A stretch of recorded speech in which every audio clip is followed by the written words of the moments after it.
జగన్ ప్రభుత్వంపై సంచలన కామెంట్స్ చేసినటువంటి షర్మిల నా ప్రాణానికి ప్రమాదం జరగాలని అనుకుంటున్నారా అంటూ కామెంట్లు చేస్తుంది. సో ప్రస్తుతం ఇవి హాట్ టాపిక్ గా మారాయి. జగన్ ప్రభుత్వంపై మరోసారి నిప్పులు చెరిగారు ఏపీ కాంగ్రెస్ అధ్యక్షురాలు YS Sharmila. CM Jagan target గా షర్మిల చెలరేగిపోయారు.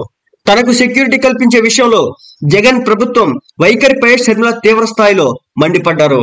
నాకేదైనా ప్రమాదం జరగాలని అనుకుంటున్నారా, నాకు చెడు జరగాలని కోరుకుంటున్నారా అంటూ జగన్ సర్కార్ పై ధ్వజమెత్తింది షర్మిల. నేను ఏపీ కాంగ్రెస్ అధ్యక్షురాలిని. ఈ రాష్ట్రంలో నాకు తిరగాల్సిన అవసరం ఉంటుంది. ఈ రాష్ట్రంలో తిరిగేటప్పుడు నాకు భద్రత కల్పించాల్సిన అవసరం ప్రభుత్వానికి ఎంతైనా ఉంది. కానీ అవేమీ పట్టనట్లు, ఒక మహిళని కూడా చూడకుండా, ఒక పార్టీకి అధ్యక్షురాలని కూడా పట్టించుకోకుండా, ఇవాళ మేము అడిగినా కూడా మాకు సెక్యూరిటీ కల్పించడం లేదు అంటే మీకు ప్రజాస్వామ్యం గురించి చిత్తశుద్ధి ఉందా అని ఇది ప్రజాస్వామ్యం అనే ఆలోచన ఉందా, గుర్తుందా? మీకు సెక్యూరిటీ ఉంటే సరిపోతుందా?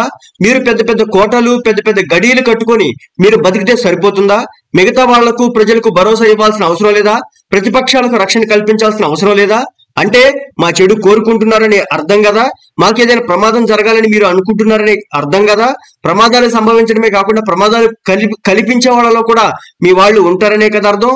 అదే కదా మీరు చెప్పాలనుకున్నది. ఇదెక్కడ ప్రజాస్వామ్యం అని చెప్పేసి వైఎస్ షర్మిల ఫైర్ అయ్యారు. అటు టీడీపీ అధినేత చంద్రబాబు నాయుడు, ఇటు సీఎం జగన్ పైన విరుచుకుపడుతున్నారు. ఒకరేమో కుర్చీ కాపాడుకునే పనిలో ఉన్నారు, ఒకరేమో కుర్చీ అలా సంపాదించుకునే పనిలో ఉన్నారు.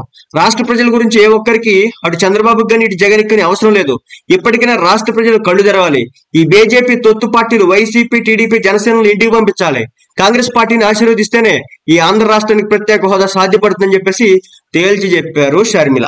ఇక్కడ గమనించాల్సిన విషయం ఏంటంటే, ఆంధ్ర రాష్ట్రాన్ని రెండు ముక్కలు చేసి, అబాసుపాలు చేసి, అడ్డగోలుగా విభజించి రాష్ట్ర నాశనానికి కారణమైనటువంటి కాంగ్రెస్ పార్టీ కూడా ఈ రోజున రాష్ట్రంలో ఉన్నటువంటి రాజకీయ పార్టీలకు నీతులు చెప్తున్నటువంటి పరిస్థితి. ఎస్, షర్మిల గారికి ప్రైవేట్ సెక్యూరిటీ లేదంటే దాని మీద మనం ఖండిద్దాం. కానీ ఒక రాష్ట్రాన్ని అడ్డగోలుగా చేసి రాష్ట్రాన్ని సర్వనాశనం చేసినటువంటి కాంగ్రెస్ పార్టీకి అసలు ఆంధ్ర రాష్ట్రంలో ఓట్లేసే దిక్కుమాలిన వ్యక్తులు ఎవరైనా ఉన్నారంటే ఆడంత దరిద్రుడు ఇంకొకరు లేడని చెప్పేసి ఈ రోజున సామాన్య ప్రజానీకం మాట్లాడుకుంటున్నటువంటి పరిస్థితి.